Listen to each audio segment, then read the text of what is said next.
Debate. Discusión. Discusión. Análisis y perspectivas desde voces diversas y críticas. Esto es Voces y Política, una producción de Kioscos Socioambientales, Escuela de Ciencias Políticas, Escuela de Estudios Generales y Semanario Universidad.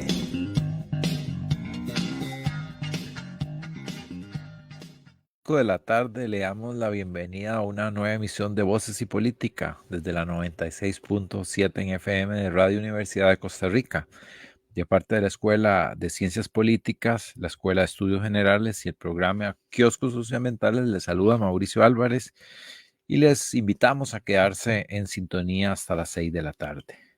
Agradecemos en control técnico a Víctor Buey, a Paolo Marín y a Sebastián Seguro en la asistencia de este programa. Hoy hablaremos sobre las genealogías feministas latinoamericanas. Para ello contamos con la participación de la doctora Verónica López Nájera, académica e investigadora de la Universidad Nacional Autónoma de México, que saludamos. Verónica, un gusto tenerte aquí. Mauricio, buenas tardes. Así es, Verónica es doctora en estudios latinoamericanos por la Universidad Nacional Autónoma de México, es profesora investigadora de la Facultad de Ciencias Políticas y Sociales de la UNAM, adscrita al Centro de Estudios Latinoamericanos, el CELA.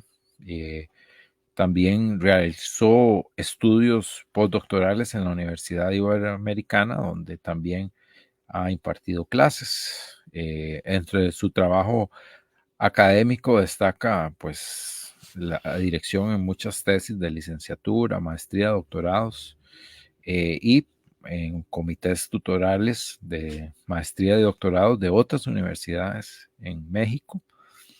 Entre sus publicaciones se encuentra la coordinación del libro colectivo de lo postcolonial a la decolonización, genealogías latinoamericanas.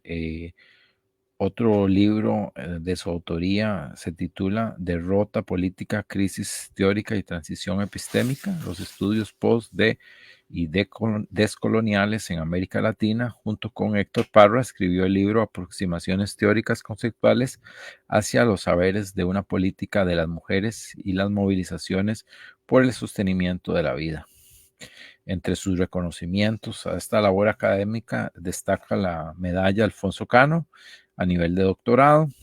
Y Verónica se encuentra aquí en el país en una estancia de investigación en el Instituto de Estudios Latinoamericanos, el IDELA, en la Universidad Nacional, y esta estancia forma parte de una investigación colectiva que busca visibilizar la producción del conocimiento de las mujeres en el ámbito de las ciencias sociales en América Latina y el Caribe entre 1870 y 1970.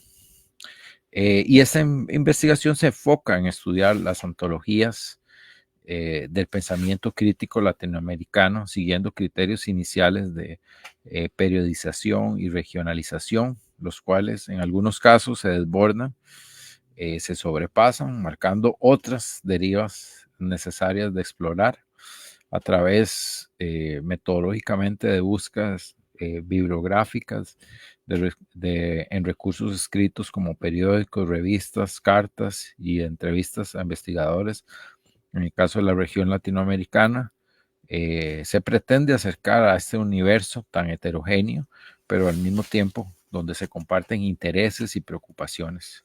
En el IDELA, su investigación se concentrará en la revisión bibliográfica y otros materiales, especialmente en el repertorio americano, que es una revista muy importante en la región, así como entrevistas a las investigadoras del IDELA y del país. Si quiere conocer más del trabajo de Verónica, se puede aproximar este próximo jueves 17 de octubre desde las 5:30 en el auditorio de la Facultad de Filosofía y Letras de la Universidad Nacional, donde ella, junto con la doctora Marga Millán, también investigadora y académica de la UNAM, estarán realizando un conversatorio sobre la despartalización del conocimiento y rescate y visibilización de los aportes en las mujeres en América Latina. Les recordamos a ustedes que están aquí en Voces y Política y que nos pueden participar a través de nuestras redes sociales o por medio de llamada telefónica al teléfono 22 34 32 33 o los perfiles de Radio Universidad o programa de Voces y Política. Tal vez, Verónica, para comenzar, cómo entender el actual movimiento feminista, ¿verdad? Como uno de los movimientos, tal vez el más importante de estos momentos. Hay que recurrir necesariamente a una larga cadena de hechos, movimientos, corrientes de pensamiento y luchas sociales. Tal vez, ¿cuáles destacarías en este estudio de las genealogías? ¿Cuáles destacarías como principales? Sí, pues mira, en realidad creo que nosotras como colectivo de profesoras y estudiantes también participan en el proyecto, nos inspiramos mucho en el movimiento de mujeres organizadas de nuestra facultad y de varias facultades de la UNAM, que en el año 2019 decidieron tomar las instalaciones para manifestarse contra la violencia de género, que era un problema que pues evidentemente se venía expresando históricamente en nuestra universidad, pero que, digamos, no se había logrado colocar como un problema urgente a resolución, ¿no? Entonces, fue algo muy valiente que hicieron estas chicas, porque eran grupos en realidad pequeños, ¿no? Muchas de ellas se mantuvieron durante las tomas encapuchadas para salvaguardar su identidad e hicieron muchísimas actividades que convocaron pues a profesoras, estudiantes y a mujeres colectivas de otras actividades en el país, ¿no? Entonces fue un movimiento muy importante que tuvo, digamos, una duración muy diversa porque todo dependió de las condiciones de cada facultad y de los acuerdos que se firmaron con las autoridades, pero fue una movilización que logró algo inédito, como el hecho de que se tuviera que modificar el reglamento general de la universidad para poder categorizar a la violencia de género como una causa grave, lo que abría la posibilidad a que cuando se cometieran este tipo de actos pudieran ser sancionados, ¿no? Porque ahí había un vacío legal que impedía que se pudiera actuar de manera eficiente cuando se presentaban este tipo de casos, ¿no? Y estamos hablando de cantidades y muy, digamos, diversos tipos de violencia de género, ¿no? Desde, no sé, silbidos, malas palabras, etcétera. Incluso hubo en algún momento violaciones, o el feminicidio de Lesbi Berlín Osorio, que fue asesinada por su novio en la Facultad de Ingeniería de nuestra universidad, y bueno, que tuvo un tratamiento bastante desafortunado por parte de los medios y también por parte del gobierno. Después enderezaron, digamos, la causa y finalmente la expareja fue encontrada culpable y me parece que hoy día él tiene una pena de 50 años de prisión. Entonces, bueno, ese movimiento fue muy importante, nos removió a todas y empezamos también a hacer como nuestros propios ejercicios de reflexión, ¿no? Desde la academia, y pues nos dimos cuenta de que efectivamente prácticamente no conocemos el trabajo de otras mujeres, ¿no? Hay un proyecto también de una compañera de sociología que se llama Selene Aldana, que ella se dio a la tarea de buscar a las madres de la sociología clásica, ¿no? Entonces ahí encontró también a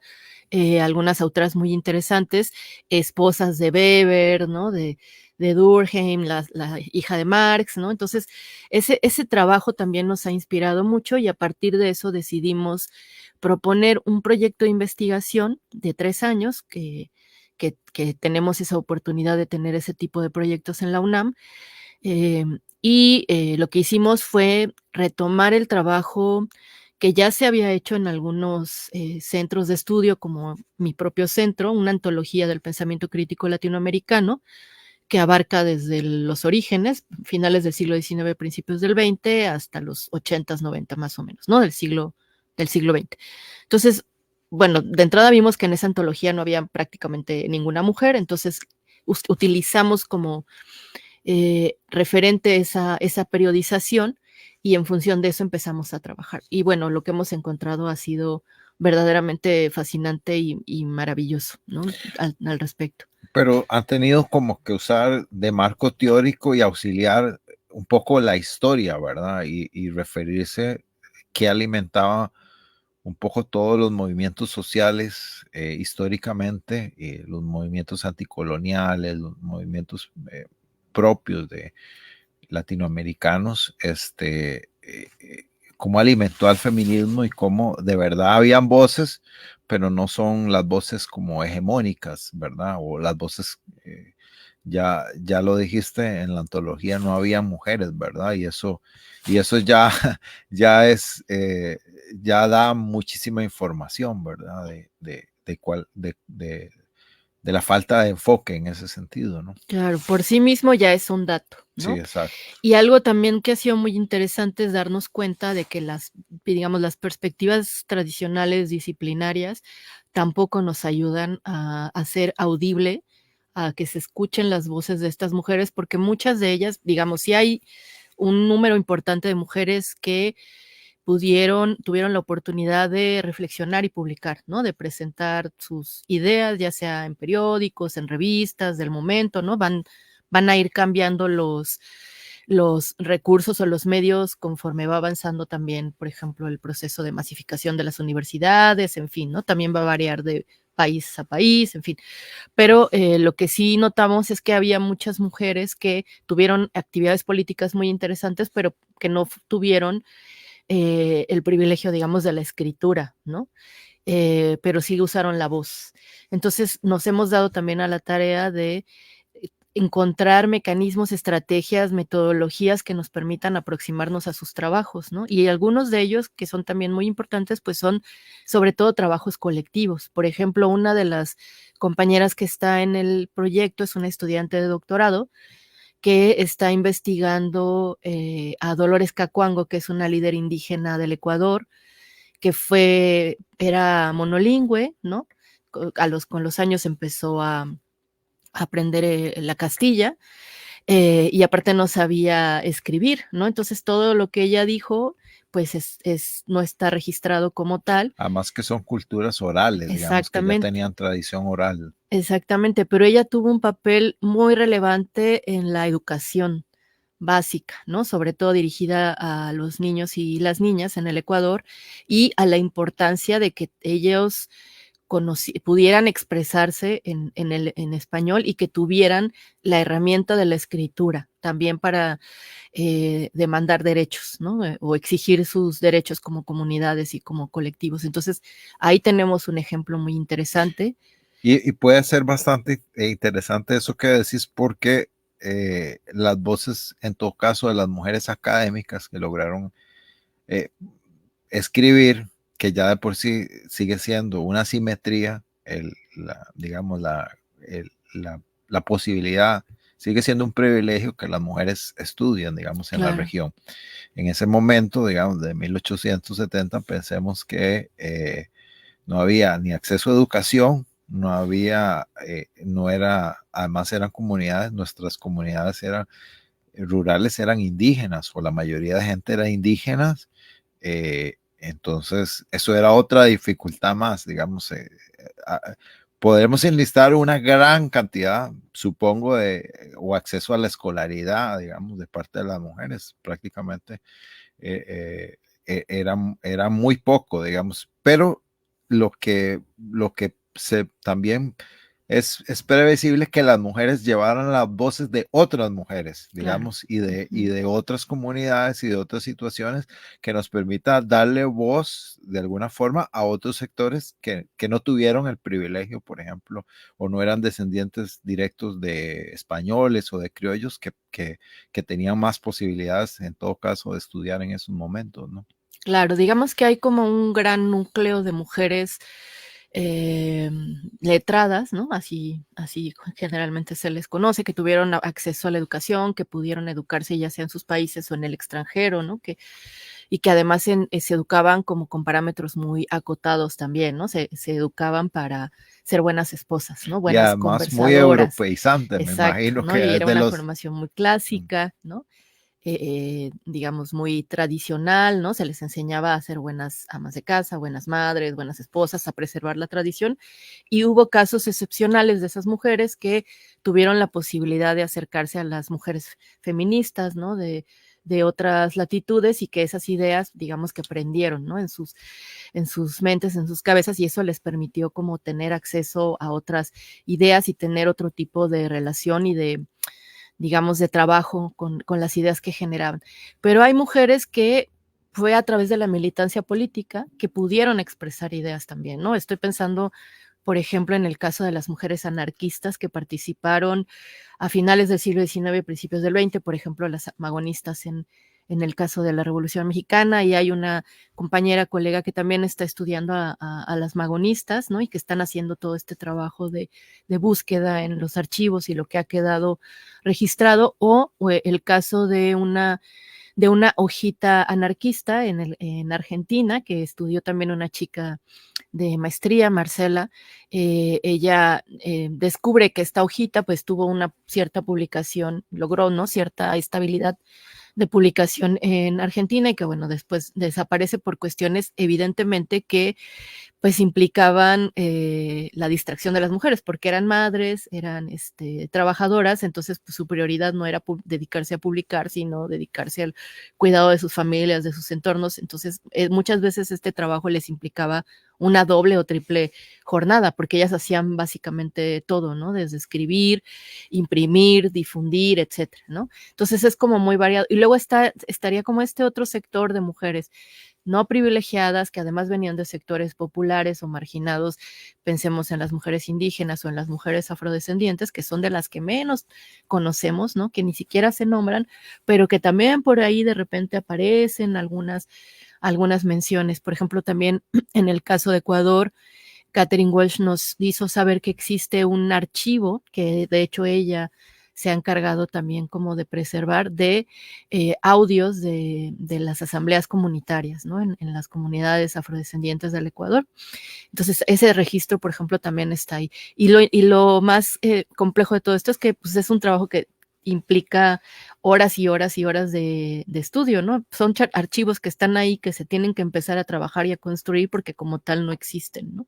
Entonces, otro reto importante pues ha sido cómo construir archivos tan diversos, ¿no? De registros tan diversos, en contextos tan diversos, tan desiguales también, porque no es lo mismo estudiar en la academia, no sé, del Brasil o de México, que finalmente pues también han sido, como diría en su momento Rui Mauro Marini, pues subimperios, ¿no? Que quizá en algunos países del Caribe, de los que también sabemos muy poco, ¿no? Y ese es otro de los aportes, me parece a mí, del proyecto, que hemos tratado de darle mucho peso a estas zonas que son menos estudiadas, ¿no? El caso de el Caribe y el caso de Centroamérica nos parecieron también por eso muy atractivos, porque se conoce muy poco de estas zonas. Tenemos compañeras que además pues saben inglés o francés, entonces tienen acceso a las fuentes, pueden estudiarlas de manera mucho más detallada, porque la lengua pues finalmente también va a ser una limitación, ¿no? Entonces hay compañeras que conocen el idioma y que por eso han tenido posibilidades de leer a las autoras e incluso en algunos casos hasta conocerlas o entrevistarlas. Y también ahí hemos descubierto, por ejemplo, mujeres que participaron del movimiento antiimperialista y comunista, pero también del movimiento de descolonización tan importante que se dio en varios países del Caribe, ¿no? Y del que igual tampoco sabemos mucho. Bueno, que igual siguen habiendo colonias, digamos, no es que ya ese proceso pasó, digamos, en el caso, por ejemplo, de las Antillas francesas y holandesas sigue siendo muy, inglesas inclusive sigue siendo férreo el tema bueno, los gringos también han sometido, digamos, no solamente Puerto Rico, sino a las históricas que tenían ahí como coloniales, ¿verdad? Entonces,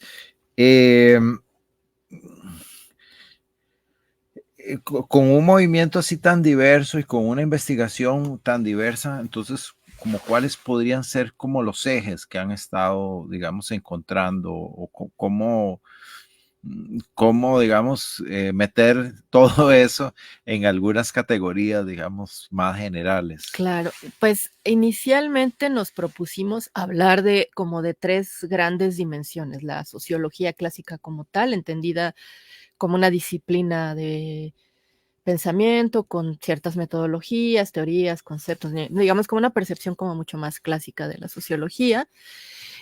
Una segunda dimensión tenía que ver con la historia intelectual, que otra de las investigadoras, Regina Crespo, es como quien aporta esta línea, que también se ha trabajado mucho, pero poco respecto de las mujeres.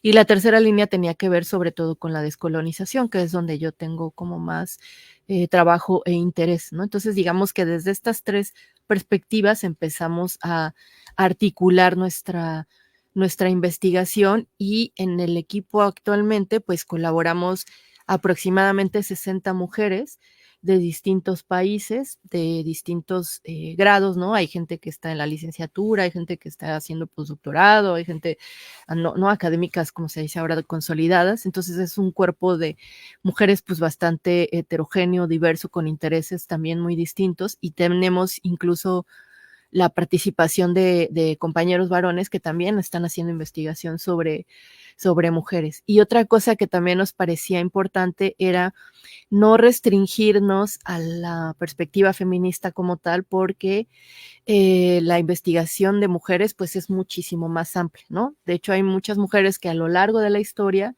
también les ha interesado ser muy claras o posicionarse respecto al feminismo, y decir, nosotras somos mujeres que pensamos, actuamos, ¿no? Tenemos un posicionamiento político, pero no nos asumimos como feministas, ¿no? Entonces, el otro gran reto de nuestro proyecto fue como ensanchar la mirada y darle cabida a todas estas perspectivas, ¿no? Leer todo eso, toda esa complejidad, no quedarnos solamente con una perspectiva, porque entonces, digamos, ese camino de cierta manera ya se ha trabajado, ¿no? Ya hay muchas autoras. Francesca Gargallo, por ejemplo, en el caso de México, es quien más se dedicó a trabajar desde ahí con su libro de filosofía de las mujeres, perdón, en América Latina, en fin, ¿no? Muchas mujeres ya han hecho esos aportes, pero cuando nos vamos más atrás en el tiempo, pues sí se nos convierte en una necesidad plantearnos esta ampliación del campo de estudio y no restringirnos al movimiento feminista como tal, sino incorporar la producción de las mujeres en general, ¿no? Como de manera más amplia. Y digamos, si para el tema de las periodizaciones, digamos, me imagino que hay hitos en términos de, por ejemplo, en diferentes países, momentos, el acceso al voto, algunos derechos conquistados, digamos, que podrían ser como reflejar, digamos, previo a esos momentos, reflejar mucha movilización y mucha producción de algún modo, porque ninguno de esos derechos fue otorgado por el patriarcado o por el sistema, digamos, imperante de gratis, digamos. Claro. Tuvo que cada una de esas reivindicaciones implica muchas luchas, digamos, cada una de esas fechas implica muchas luchas, entonces me imagino que pueden haber picos y cosas que expliquen, digamos, cambios sociales importantes para mejorar las condiciones de vida de las mujeres, ¿no? Sí, como te decía, nosotras iniciamos con esta antología de pensadores latinoamericanos, que digamos ya tenía una propuesta de periodización, ¿no? Que iba 1870-1930, que digamos además es muy estatalista, porque el eje de la periodización es el carácter del Estado, ¿no? Entonces de 1870-1930 era el Estado oligárquico. Después viene el Estado populista de 1930 a 1950 aproximadamente. 1950-70 el Estado desarrollista. Después viene el Estado autoritario, ¿no? Con las dictaduras militares que va a haber en la región. Y después de los 70, pues ya nos estábamos reservando para un segundo momento de la investigación. Entonces, por eso decidimos cortar en los 70, porque sentimos que después de los 70 viene ya como el boom del feminismo como tal, ¿no? La creación de centros de investigación, de posgrados, incluso de licenciaturas, ya desde una perspectiva como propiamente feminista. Entonces no quisimos abarcar ese periodo porque, digamos, ya hay como mucho material de investigación. Entonces nos enfocamos en estos primeros 100 años, y nuestro hilo conductor pues fue esta periodización. Pero al tiempo que hemos ido avanzando, pues también nos hemos dado cuenta que desborda, ¿no? Que incluso digamos, esta periodización es patriarcal, ¿no? Este estadocentrismo es patriarcal y que estamos haciendo una interpretación de periodos históricos pues muy masculina y que a las mujeres no les funcionaba de esa manera, ¿no? Digamos, sus periodos de participación y de creación son distintos. Entonces, estamos en ese trabajo de detectar o de pensar cómo podemos hacer esta periodización que dé cuenta de las especificidades de las mujeres, ¿no? Y de los intereses y de su participación política y de su incidencia en la producción de conocimiento de las mujeres, no en este, digamos, gran marco histórico que ya de alguna manera está establecido desde el Estado, que es Estado centrado. Y también nos hemos acompañado para hacer esta problematización de la regionalización, ¿no? También hay una regionalización tradicional de América Latina, que es México y Centroamérica, por otro lado el Caribe, el área andina, el Cono Sur, ¿no? Y Brasil, ¿no? Brasil siempre como aparte por ser este gran país, continente, como se le llama, ¿no?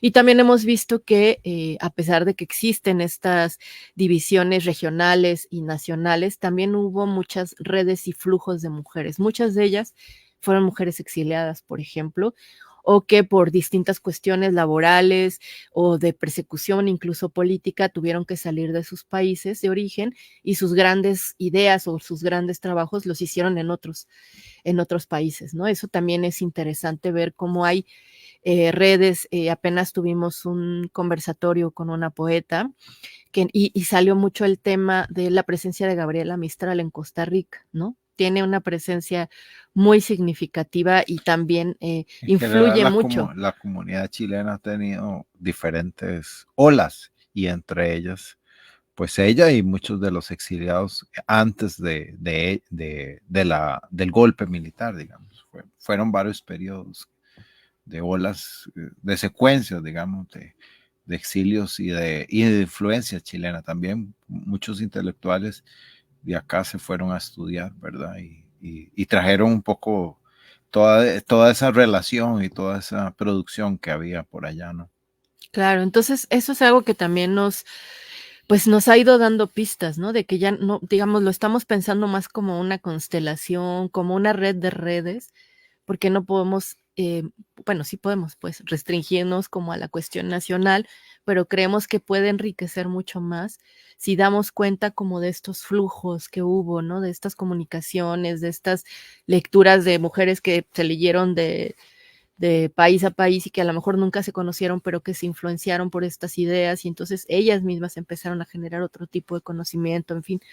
Y otra cosa también que nos interesa mucho, pues es precisamente dar voz a las mujeres subalternas, ¿no? A las que no tenían esta posibilidad o presencia en la escritura o en la vida letrada y que generaron conocimiento desde otros lugares. Por ahí decía alguna compañera que incluso a través de las recetas de cocina, ¿no? O sea, hay muchas formas de producir conocimiento y yo creo que ahí es donde la perspectiva de la descolonización nos ayuda mucho más como a hacer este trabajo más fino y más detallado de cómo pues eso, encontrar la voz de las mujeres desde muy diversos registros, ¿no? No quedarnos solamente con el registro propiamente académico. Ahora, en términos formales, están desestructurando mucho lo que sería la investigación tradicional y los límites que se nos pone aquí en las universidades, claro, que a veces son bastante castrantes en el sentido de, ¿verdad?, de los objetivos y las cosas que tenemos que cumplir. A veces lo más interesante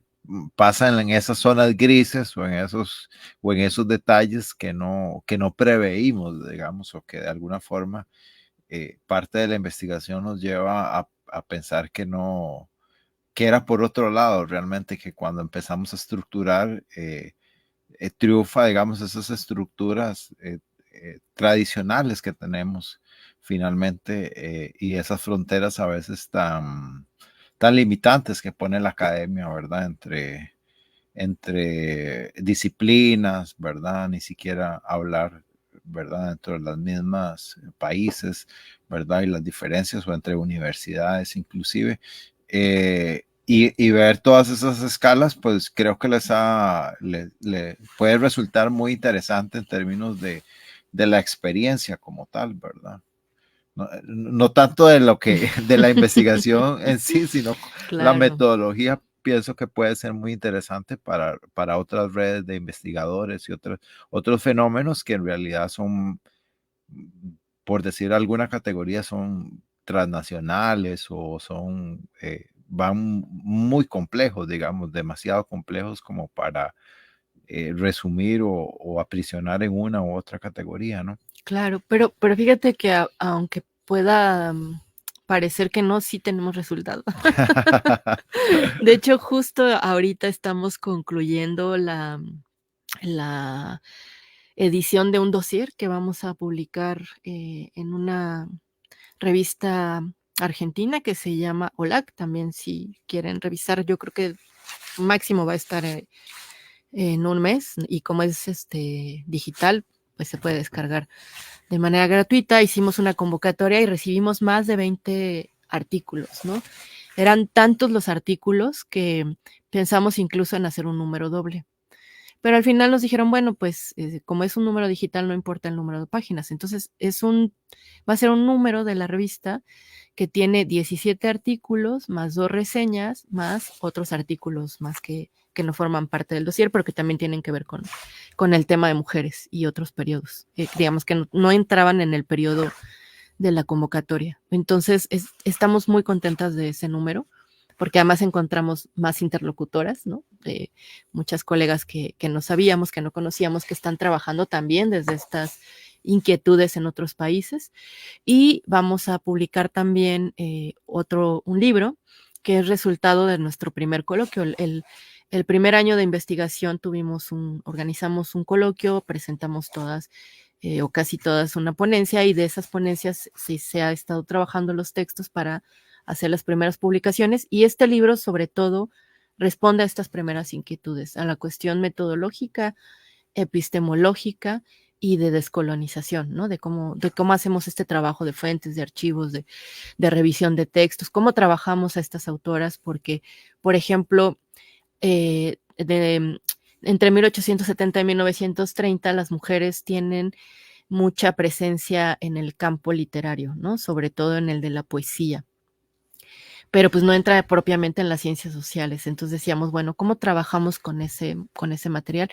Y hay ya mujeres que se han encargado de hacer precisamente ese tipo de investigación y que han encontrado, o que digamos que han hecho lecturas muy interesantes de los poemas, en donde han encontrado preocupaciones como, por ejemplo, el tema de la nación o de la soberanía o de la violencia, ¿no? Entonces estamos también haciendo como este ejercicio de lectura descolonizada de la literatura y de la poesía, para encontrar que ahí había también estas preocupaciones presentes de las mujeres en sus escritos, porque recordemos que en esa época a las mujeres no se les permitía escribir en los grandes géneros, ¿no? Tenían que escribir en los géneros menores y estaban relegadas, digamos, a la poesía. No podían escribir novela, por ejemplo, ¿no? Pero podían escribir cuentos, ¿no? Eso sí se les permitía. O usaban seudónimos para publicar sus escritos. Entonces, estamos también tratando de hacer ese trabajo de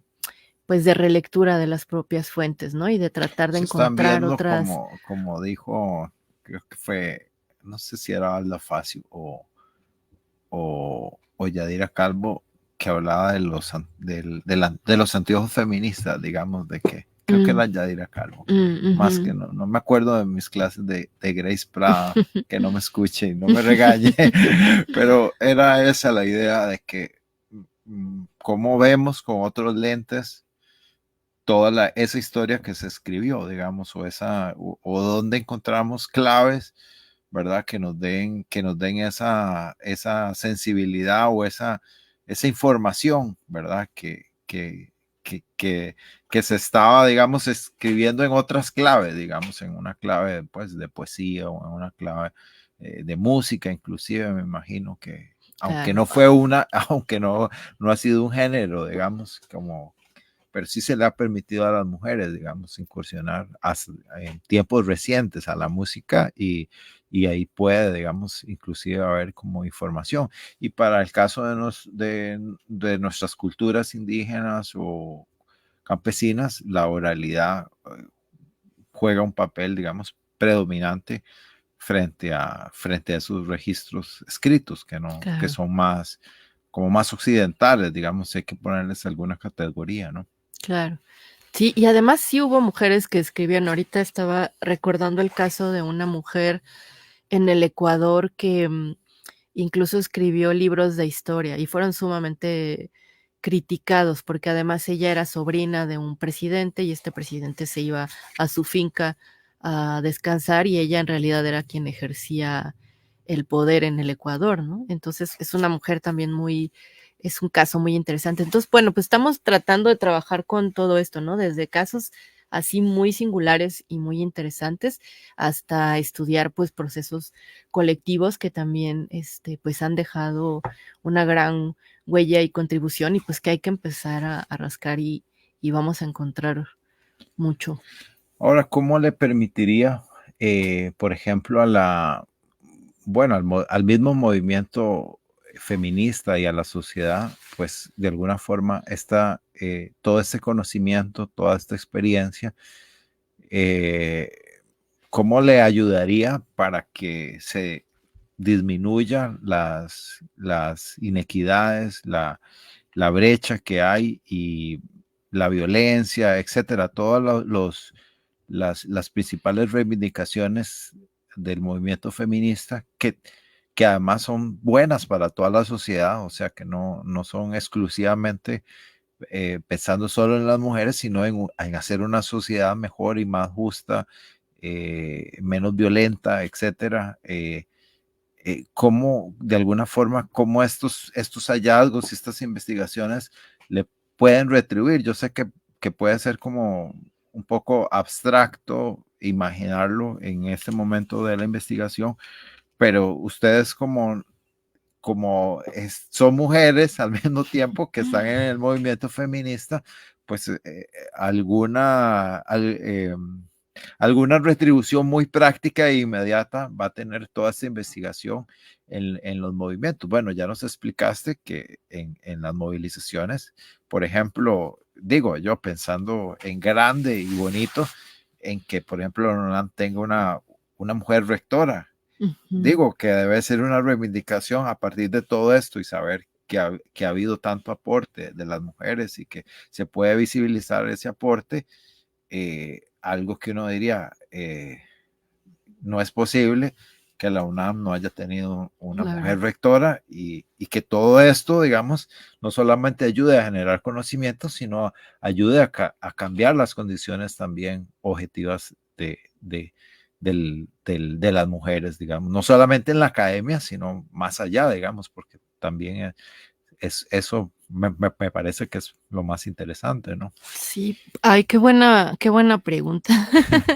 Ahorita que la estabas formulando, también estaba como pensando, y creo que lo que así en primera instancia puedo decir es el tema de la representación y la autorrepresentación, ¿no? Yo creo que es fundamental que las mujeres hagamos este trabajo de reconocimiento de que sí hemos sido sujetos sociales, ¿no? Y sí hemos estado en la historia, y sí hemos tenido participación, y sí hemos incidido en los cambios, y sí hemos hecho luchas, solo que no se han contado, ¿no?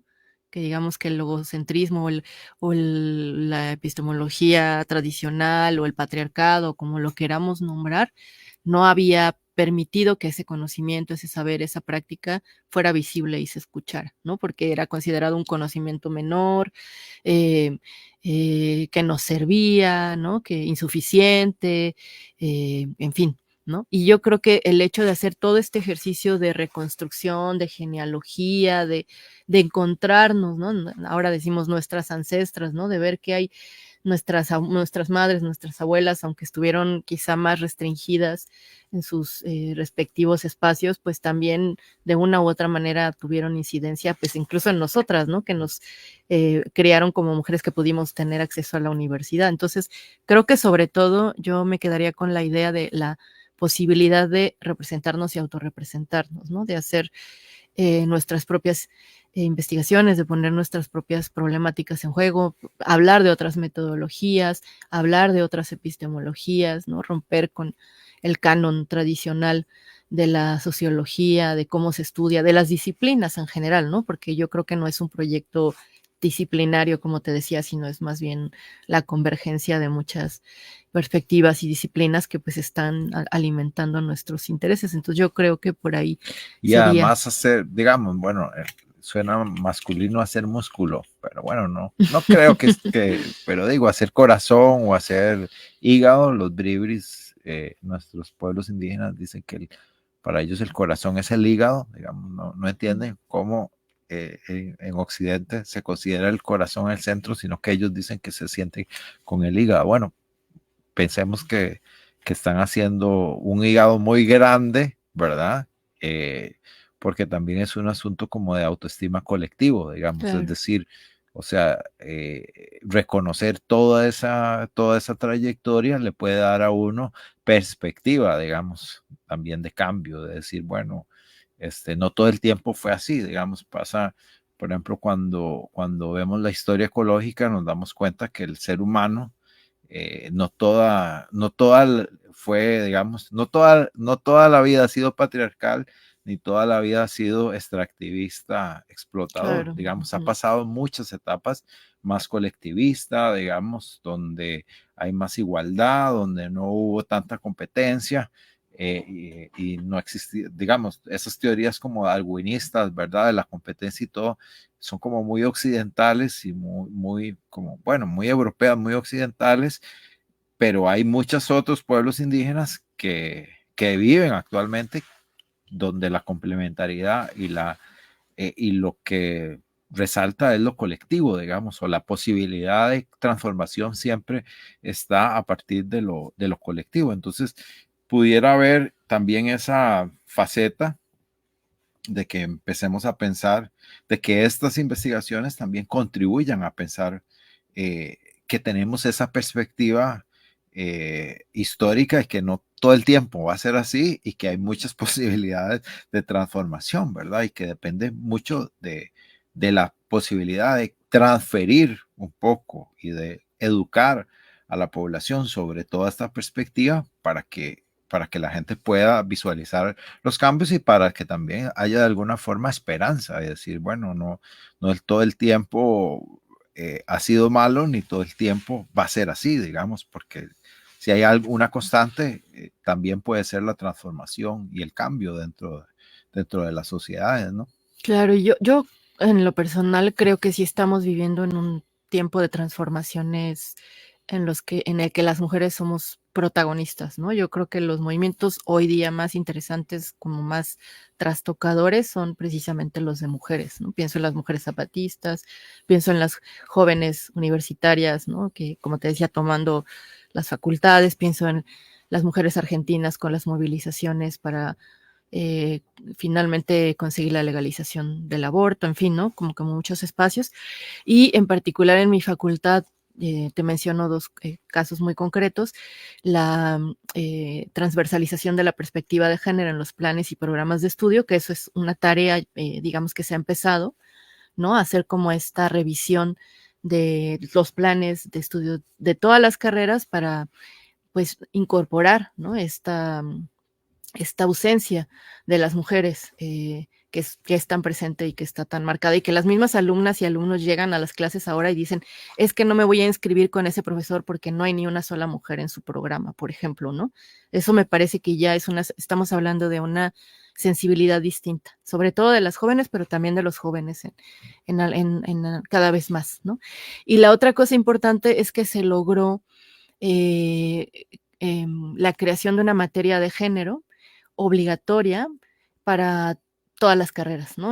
Digamos, es un compromiso institucional, no todas las facultades lo tienen, pero muchas ya la tienen y ya se implementaron, y en el caso específico de mi facultad, esa materia se creó de manera conjunta con estudiantes y profesoras adjuntas y profesoras, ¿no? Entonces es una materia muy interesante en la que se hace primero como una sensibilización de lo que es la violencia de género, se habla también del tema de la masculinidad y se concluye con una parte mucho más como no sé cómo llamarlo, pero como de los recursos que tienen las estudiantes para responder o actuar frente a un caso de violencia de género, ¿no? No solamente en la universidad, sino en todo el país, porque seguramente aquí saben que en México el nivel de feminicidios es altísimo, se habla de 10, 11 feminicidios al día, entonces como te decía, es un país profundamente machista y todos estos cambios, pues evidentemente desde mi perspectiva también van a impactar en ese sentido, ¿no? Entonces creo que ya estamos, digamos, ya se están dando los cambios, ¿no? Quizá no es algo que va a pasar en algún momento, sino que ya los estamos viviendo. Este proyecto me parece a mí que de hecho es resultado de esas transformaciones que se están dando, ¿no? Y de necesidades que se están creando también para la universidad. Sí, y de hecho, pues México vive el momento histórico de tener una presidenta y no es un hecho menor, como vos apuntaste, y lo vemos en el cine y en toda la influencia que ha tenido cultural en México, ¿verdad? El machismo eh, eh, que, que se ha exportado, digamos, de la cultura mexicana, pero ahora también nos están exportando de alguna forma esperanza en términos de esas transformaciones que necesita la sociedad, aunque digamos, para algunos puede ser simbólico, ¿verdad? Porque el poder es el poder y va a ser patriarcal independientemente de que lo reproduzca un hombre o una mujer, digamos. Más terrible todavía si lo reproduce una mujer o genera más contradicciones que lo reproduzca una mujer, pero sin embargo son símbolos importantes que la sociedad necesita para ¿verdad? Un poco también, sí, se pueden convencer las mujeres, pero también de alguna forma necesitamos convencer a la sociedad de que es bueno para todos, digamos, no es solo bueno para un grupo, o sea, que es un poco también parte de lo que toca en este tipo de proyectos o al movimiento feminista, bueno, sí, luchar contra la violencia y luchar contra todas las desigualdades, pero también educar un poquito a la sociedad de que todos estos cambios son en beneficio de todas y todas las personas, ¿no? Claro, en la UNAM, por ejemplo, en ese sentido se creó una coordinación, digamos, de toda la universidad, que se llama la CIGU, la Coordinación para la Igualdad de Género de la universidad, y tiene como varias áreas, ¿no? Y una de ellas tiene que ver con la parte de la masculinidad, y se está formando a profesores, a administrativos, a trabajadores, varones, en metodologías de trabajo con hombres que han cometido actos de violencia, por ejemplo, ¿no? Y entonces el proyecto es muy grande, yo creo que pues ambicioso y va a implicar también un largo proceso de pues como de que se logre instrumentar, ¿no? Porque no es cualquier cosa, pero el objetivo es que se puedan como que crear grupos de autoayuda de varones en los que con el acompañamiento terapéutico de estos profesores que se están formando, puedan hablar de las violencias, ¿no? Y entender las violencias. Y pues en cierta medida y de ser posible superarlas, ¿no? Entonces yo creo que también en ese sentido hay cambios importantes. Sí, también se está convocando pues a que los hombres se involucren, porque como tú muy bien dices, pues este no es un problema de mujeres, ¿no? Es un problema de toda la humanidad, pensando en la violencia de género, pero en general, ¿no? Del lugar de desigualdad que hemos tenido históricamente las mujeres, pues solamente se va a poder transformar si los hombres también participan de esto. Entonces me parece que es algo esencial, ¿no? No dejemos de lado, como bien señalas esa parte. Y en cuanto a perspectivas del proyecto, digamos, tienen 3, ya este sería el segundo año, están por acá y van a salir pues con mucha información del repertorio americano. Y además me parece por lo que contás que está en explosión, ¿verdad? me parece muy rico, ¿verdad? Porque llegan mucha gente muchas mujeres, muchos países, hombres inclusive, que no debería ser raro que, que, que, que los hombres destaquemos el trabajo de las mujeres y aprendamos, digamos, de estas redes y podamos reivindicar abiertamente. Yo, por ejemplo, en mis clases, yo cuido mucho ese balance. Por ejemplo, yo trato de llevar muchas mujeres al curso, muchas autoras, etcétera, y mucha participación de mujeres, ya que ya entro en desigualdad siendo hombre, digamos, y teniendo ya el poder de alguna forma dentro del curso. Uno tiene que hacer como acciones reivindicativas, afirmativas, no solamente en términos teóricos, sino en términos prácticos, ¿verdad? De lo que pasa en las aulas. Entonces, ¿cuáles son un poco como las perspectivas que tienen en este momento del proyecto? Sí, pues las más formales, seguir convocando, ¿no? A la discusión, al debate, a la reflexión. El año que viene vamos a tener 2 actividades importantes, un seminario en el que esperamos contar con la participación de Ochi Curiel y de otras 2 colegas mexicanas también muy que han trabajado mucho estos temas, Karina Ochoa y Pati Castañeda.